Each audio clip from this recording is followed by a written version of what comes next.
It was just a photo of a woman embracing her son in 1931. But when you zoom in on the boy's face, something seems strange. Dr. Evelyn Chase had examined thousands of photographs during her career as a medical historian at Johns Hopkins University, but she had never expected to make a diagnosis from an image taken 93 years ago.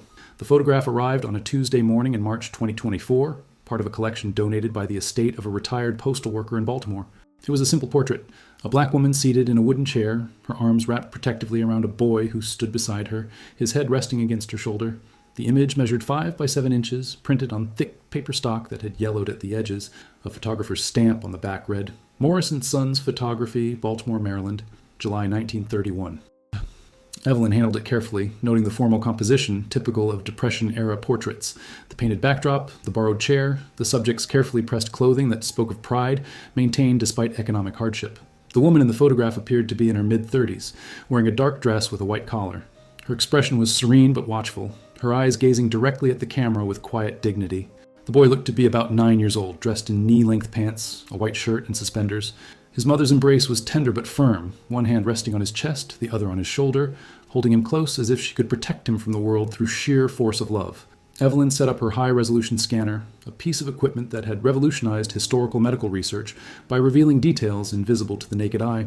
She had used it to identify smallpox scars in Civil War photographs, detect signs of tuberculosis in Victorian family portraits, and document the physical toll of industrial labor on early 20th century workers. The scanner could capture skin conditions, bone deformities, dental problems, anything that left a visible mark.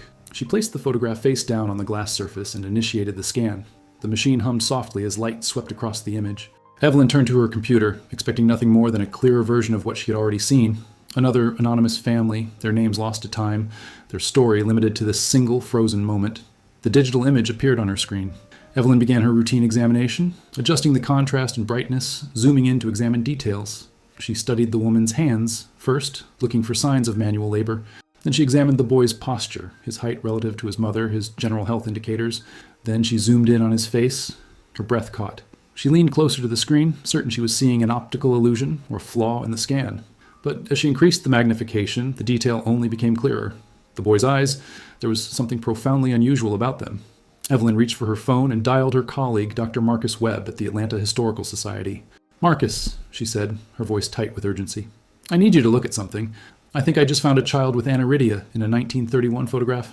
Marcus arrived at Johns Hopkins the next morning, driving through early rush hour traffic from Washington, D.C., where he had been consulting on another project. He found Evelyn in her office, the photograph displayed on her large monitor, zoomed in to show the boy's face in startling detail. "Look at his eyes," Evelyn said without preamble. "Look closely." Marcus leaned in, studying the image. The high-resolution scan had captured extraordinary detail. The texture of the boy's skin, individual strands of hair, the weave of his shirt fabric. But it was the eyes that commanded attention. Where there should have been a colored iris surrounding the pupil, there was almost nothing. The pupils appeared enormous, dark pools that dominated his eyes, with only the faintest ring of tissue visible around them. "Jesus," Marcus whispered. "That's aniridia." "Complete or nearly complete absence of the iris," Evelyn confirmed. "One of the rarest congenital eye conditions. I've only seen it once in person, in a patient at a medical conference. But this is 1931. This child would have been almost blind in bright light. The iris controls how much light enters the eye. Without it, he would have been severely photosensitive, probably had nystagmus, possibly glaucoma." Marcus sat down heavily in the chair beside her desk. In 1931, Baltimore. A black child with a severe visual impairment during the Great Depression. They both understood the implications. This was a time when even basic medical care was largely unavailable to black families. Hospitals were segregated. Many doctors refused to treat black patients. Specialized ophthalmological care for a rare condition like aniridia would have been nearly impossible to access, even if the family had known what was wrong. "Look at how his mother is holding him," Marcus said softly. "That's not just affection. That's protection. She's shielding him." Evelyn zoomed out to show the full photograph again. The mother's embrace took on new meaning now. The way she held the boy wasn't casual. It was deliberate, positioning him slightly behind her, her body a barrier between him and the camera's flash, which would have been painfully bright for eyes without irises to regulate the light. "She knew," Evelyn said. She understood that bright light hurt him. "Look at his posture. He's leaning into her. His eyes are slightly downcast. He's avoiding looking directly at the camera. Can you tell if he's squinting?" Evelyn increased the magnification again, focusing on the boy's face. His eyelids were indeed slightly narrowed, not in a smile, but in what appeared to be a protective reflex against the photographer's lights. "He's definitely uncomfortable with the light," she confirmed. "But he's holding still for the photograph. He's being brave for his mother. They spent the next hour examining every detail of the image. The boy's hands, resting on his mother's arm, showed no signs of injury or scarring, suggesting he had been carefully supervised, protected from the accidents that befell many visually impaired children. His clothing was clean and well maintained. His hair was neatly trimmed. Despite what must have been significant challenges, his mother had clearly devoted herself to his care. "We need to find out who they were," Marcus said finally. "This photograph tells an incredible story, but we're only seeing part of it. Who was this woman? What was her son's name? How did they manage? Did he survive?" Evelyn nodded, already opening her database of historical records. "The photographer's stamp says Morris and Sons, Baltimore, July 1931. That's our starting point." Morris and Sons Photography had operated in Baltimore's Pennsylvania Avenue district from 1928 to 1957, serving the city's black community during an era when most white-owned studios refused to photograph black clients or relegated them to separate, inferior facilities. The studio had been owned by Isaac Morris, a free black man who had learned photography as an apprentice in the 1890s and passed the trade to his 3 sons. Evelyn contacted the Maryland Historical Society and learned that Isaac Morris's grandson, now 86 years old, still lived in Baltimore and had donated his grandfather's business records to the Society's archives in 2003. His name was Thomas Morris, and when Evelyn called to explain her research, his voice brightened with interest. "My grandfather photographed thousands of families," Thomas said. "He believed that black families deserved beautiful portraits just like anyone else. During the Depression, he sometimes worked for barter. Food, clothing, services, because he understood how important it was for people to have a record of themselves, to prove they existed and mattered. I'm looking for a photograph from July 1931, Evelyn explained. A mother and son. The boy would have been about 9 years old with a very distinctive eye condition." Thomas was silent for a moment. "A boy with unusual eyes. I think I might remember a story about that. Can you send me the photograph?" Evelyn emailed the image. 10 minutes later, her phone rang. "That's Sarah and William," Thomas said, his voice thick with emotion. "Sarah Johnson and her son William. My grandfather talked about them.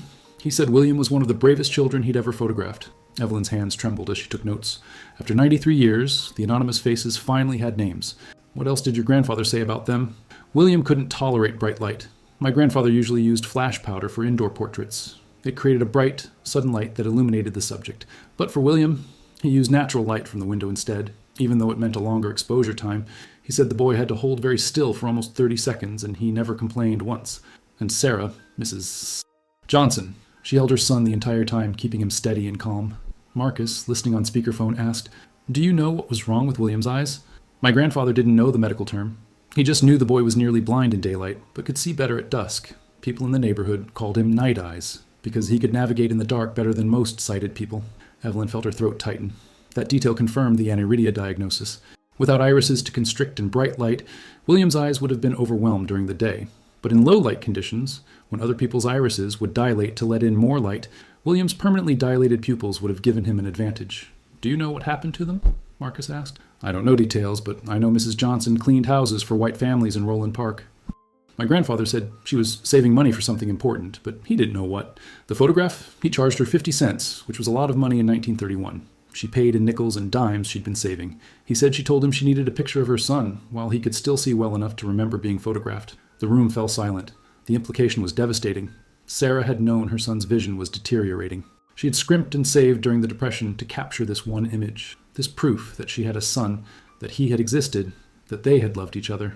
"We need to find out more," Evelyn said quietly. The search for Sarah Johnson proved more difficult than finding the photograph. Census records from 1930 and 1940 listed hundreds of Sarah Johnsons in Baltimore, many with children. But Evelyn had learned to look for specific details that narrowed the possibilities. A black woman, likely a widow or unmarried, working as a domestic servant, with a son named William born around 1922. She found them in the 1930 census, enumerated in April, just 15 months before the photograph was taken. The record listed Johnson, Sarah, black, female, age 34, occupation, domestic servant. Johnson, William, black, male, age 8, son, unable to attend school. That last detail struck Evelyn hard. Unable to attend school. In 1930, that notation usually indicated either severe disability or, in the case of black children, exclusion based on race or poverty. But for William, it almost certainly meant his visual impairment was too severe for the segregated, under-resourced black schools of Baltimore to accommodate. Marcus arrived from Atlanta 3 days later with additional records he'd requested from Baltimore's Board of Education archive. He spread them across Evelyn's desk. Attendance records, school enrollment data, and a file that made both researchers pause. "I found a letter," Marcus said quietly, written by Sarah Johnson to the principal of Public School 112, the colored school in her district. It's dated September 1929. Evelyn read the letter, written in careful, deliberate handwriting. Dear Mr. Patterson, I am writing to ask if my son William can attend your school. He is 7 years old and very smart. He can count to 100 and knows his letters. His eyes are not like other children's eyes, and he cannot see well in bright light, but he can learn. I can send him early in the morning or late in the afternoon when the sun is not so bright.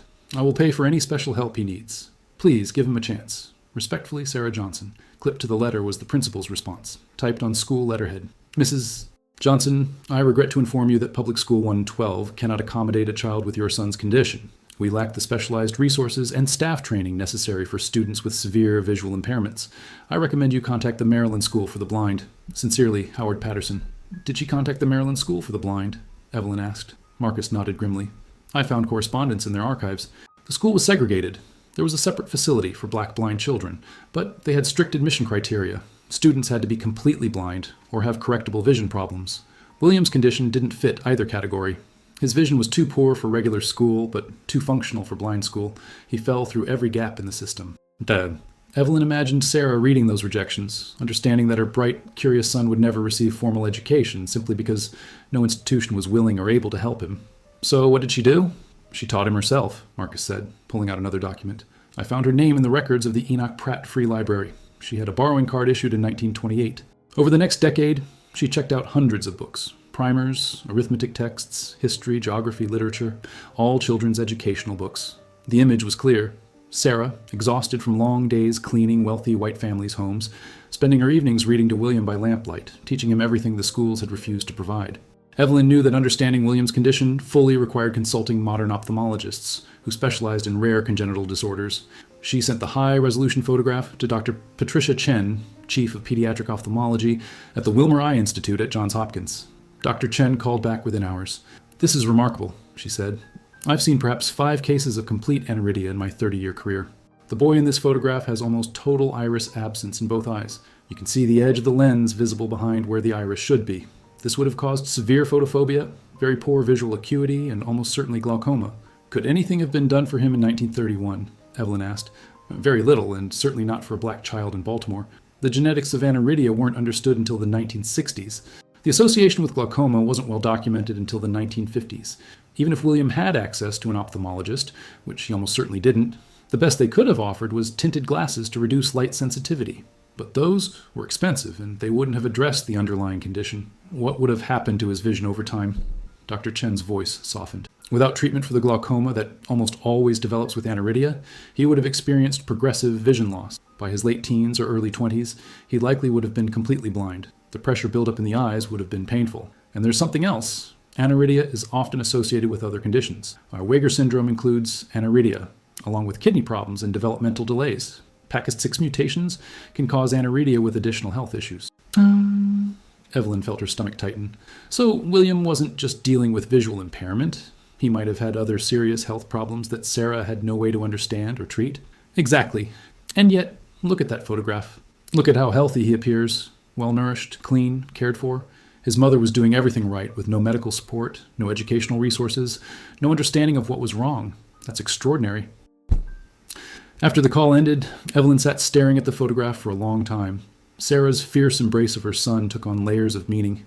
She was holding a child the medical establishment had no interest in helping, the educational system had rejected, and society at large would have dismissed as defective or hopeless, and she was fighting for him anyway, with nothing but her own determination and love. Marcus returned to her office that evening with a folder of documents from Baltimore's health department. I found birth and death records going back to 1920, he said. I've been looking for William Johnson, born around 1922, died, I don't know when. I haven't found him yet. Keep looking, Evelyn said. We need to know what happened to him. Sarah saved for months to have this photograph taken. She held her son in front of that camera, knowing his vision was failing. This image meant something to her. It has to mean something to us, too.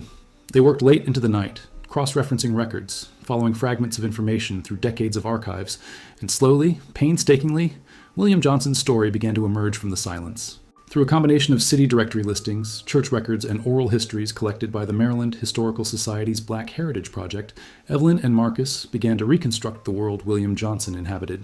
Sarah and William lived at 1847 Druid Hill Avenue in a predominantly black neighborhood of Baltimore known as Upton. The building no longer existed, demolished in the 1960s for urban renewal, but photographs from the 1930s showed a 3-story row house divided into multiple apartments.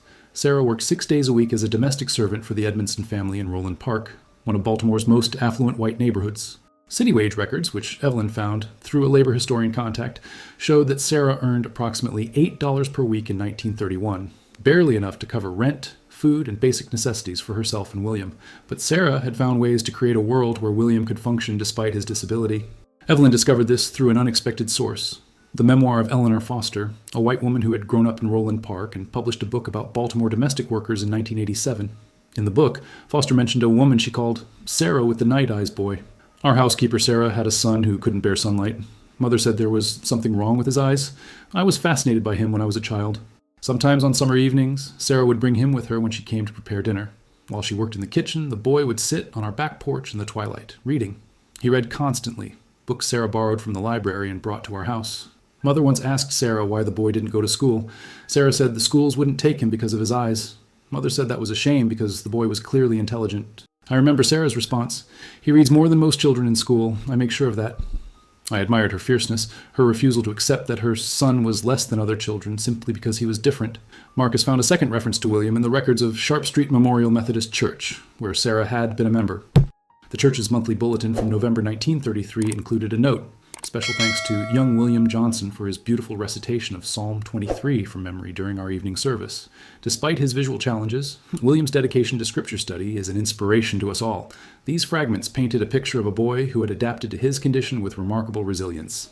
Unable to attend school, unable to play in bright daylight, William had created an intellectual life for himself through reading and memorization, and Sarah had made it possible, structuring their life around his needs. Working in the evening when he could accompany her, borrowing books he could read in dim light, ensuring he had opportunities to demonstrate his intelligence and value to their community. Look at the timing of the photograph, Marcus said suddenly. July 1931. William would have been 9 years old. Sarah paid 50 cents, nearly a day's wages, for that photograph. Why then? Why, at that specific moment? Evelyn pulled up the chronology they'd been building. By 1933, William was reciting scripture at church. That means his vision was still functional enough to read, at least in low light. So in July 1931, when the photograph was taken, his vision was starting to fail. Marcus finished. Sarah could see it happening. Maybe he was telling her that reading was getting harder, that even in twilight the words were starting to blur. She wanted a photograph of him while he could still see it, while he could still look at a picture of himself with his mother and remember. The realization settled over them like a weight. The photograph wasn't just documentation, it was Sarah's attempt to give her son a visual memory he could carry with him into the darkness she knew was coming. Chapter 7. The search intensifies. Finding what happened to William proved frustratingly difficult. Death certificates from the 1930s and 1940s were incomplete, especially for black residents. Many deaths went unrecorded or were logged with minimal information.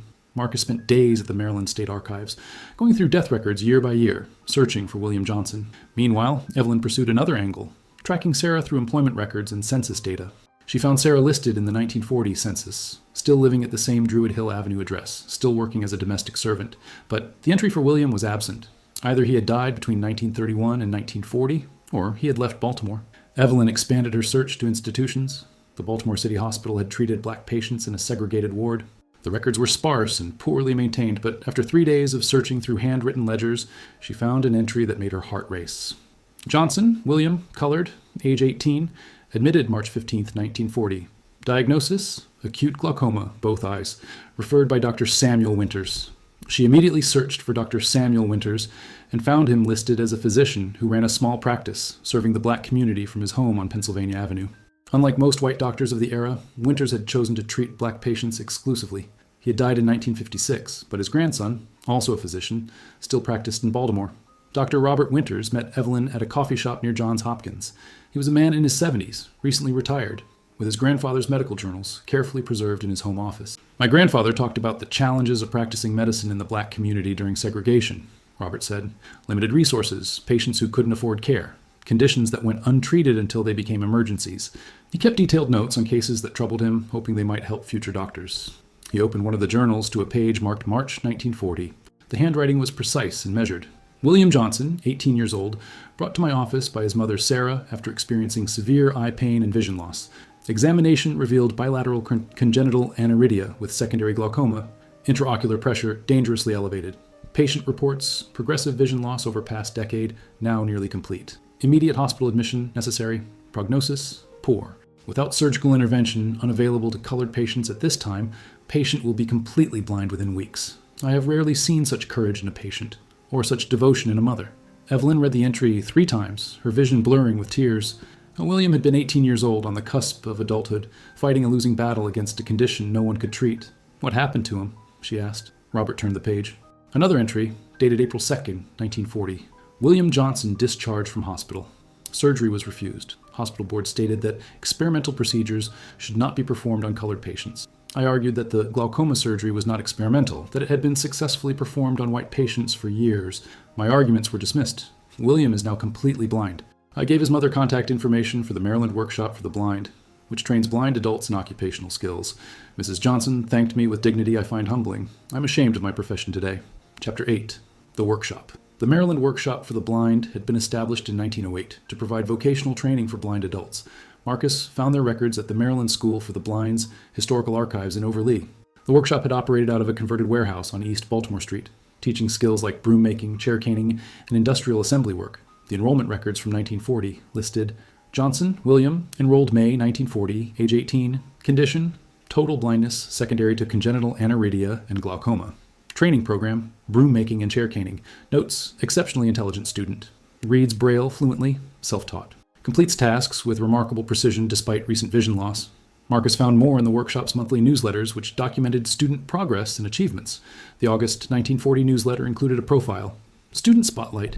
William Johnson joined our workshop in May after losing his vision to a congenital eye condition. Despite the challenges of recent blindness, William has adapted with extraordinary determination. He learned Braille by borrowing books from the library and teaching himself through touch. He completes his daily production quota in half the usual time and has begun teaching other students his efficiency techniques.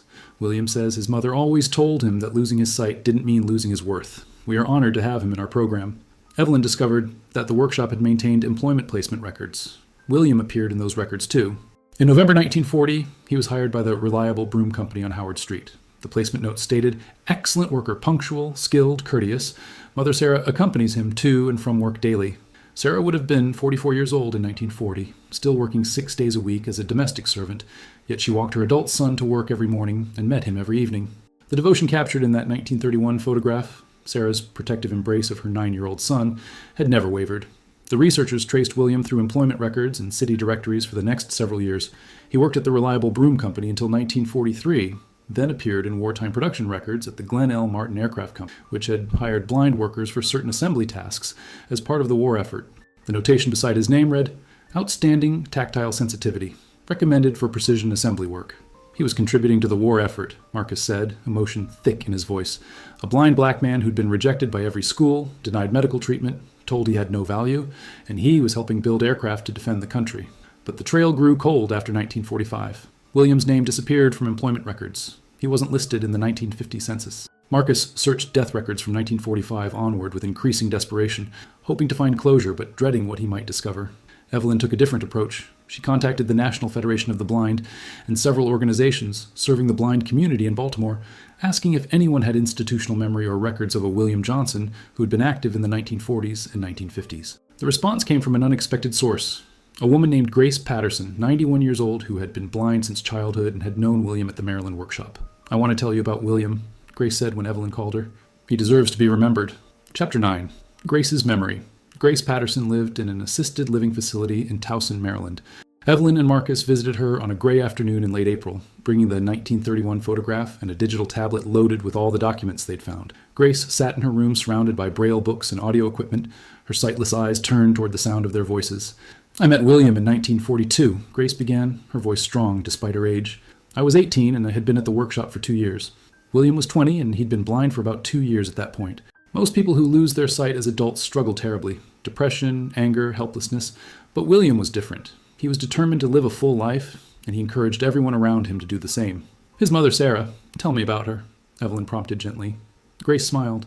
"Miss Sarah, she was a force. She still worked as a housekeeper, still walked William to work every day, even though he knew the route by heart and could have managed with a cane.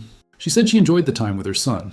During lunch breaks at the workshop, William would tell us about the books his mother read to him in the evening. She never stopped teaching him, never stopped expanding his world. "Do you know what happened to William after 1945?" Marcus asked. "We lost track of him in the records." Grace's expression became complicated, sad but also joyful. William moved to New York in 1946. There was a school there, the New York Institute for the Education of the Blind, that had started a program training blind people to become music teachers. William had taught himself piano by ear. Miss Sarah had convinced one of the families she worked for to let him practice on their piano when they weren't home. The Institute accepted him into their program. Did Sarah go with him? At first she stayed in Baltimore. She couldn't leave her work. But William sent her money every month from his stipend, and she visited him 4 times a year. He graduated in 1949 and got a position teaching music at a school for blind children in Harlem. In 1950, Sarah finally retired and moved to New York to live with William. I got letters from her for years. She was so proud of him. Evelyn felt tears streaming down her face. Do you know what happened to them? William taught music for 36 years. He married in 1955, a woman named Dorothy, who taught at the same school. They had 2 daughters. Sarah lived with them, helped raise her granddaughters.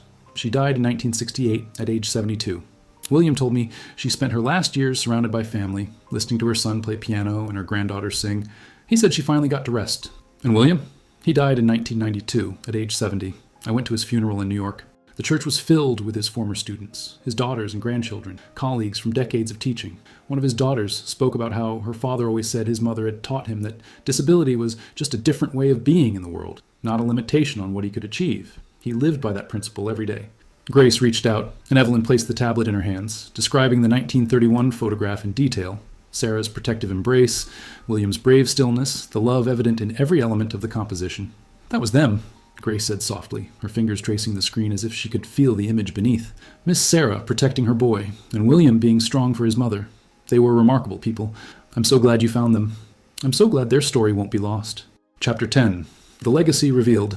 6 months later, Evelyn stood in the exhibition hall of the National Museum of African American History and Culture in Washington, D.C., watching visitors gather around a new display. The 1931 photograph of Sarah and William Johnson occupied the center, enormously enlarged and beautifully restored.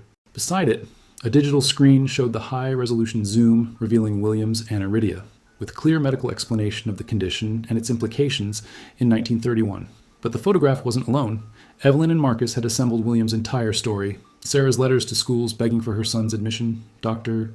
Winter's journal entries documenting the injustice of denied medical care, the workshop newsletters celebrating William's achievements, employment records from the aircraft factory, and photographs from William's 3 decades as a music teacher in Harlem. The centerpiece of the extended display was a photograph from 1960, donated by William's daughters. It showed an older William seated at a piano, his fingers on the keys, while Sarah, now in her 60s, sat beside him, her hand resting on his shoulder in an echo of that 1931 embrace. They were both smiling, their faces peaceful and proud. The exhibition text told their story without sentimentality, but with the emotional weight it deserved. In 1931, Sarah Johnson paid 50 cents, nearly a day's wages, to have this photograph taken with her 9-year-old son William, who had a rare congenital eye condition called aniridia. She knew his vision was failing. She knew the medical establishment would not help him. She knew the educational system had rejected him. But she also knew her son's worth, and she was determined that the world would see it too. This photograph is an act of resistance, a black mother's refusal to accept that her disabled child was disposable. Sarah taught William at home when schools wouldn't admit him. She structured her life around his needs, working in the evenings so he could accompany her, borrowing books he could read in dim light. When William lost his sight completely at age 18, Sarah helped him learn Braille, found him vocational training, walked him to work every day. William Johnson became a music teacher who influenced hundreds of students over 36 years. He married, raised 2 daughters, and lived a rich, meaningful life. He achieved this not despite his mother's fierce love, but because of it. How many other children were lost because they didn't have a Sarah Johnson fighting for them? How many brilliant minds were wasted because disability combined with racism to create insurmountable barriers? This photograph asks us to remember not only William's triumph, but all the Williams who didn't survive, whose stories were never recorded, whose potential was never realized. 2 of William's grandchildren attended the exhibition opening. Maya Johnson, a physician, and her brother David, a music professor, stood with Evelyn and Marcus, looking at the photograph of the great-grandmother and grandfather they'd heard stories about but never fully understood. Grandpa William died when I was 12, Maya said.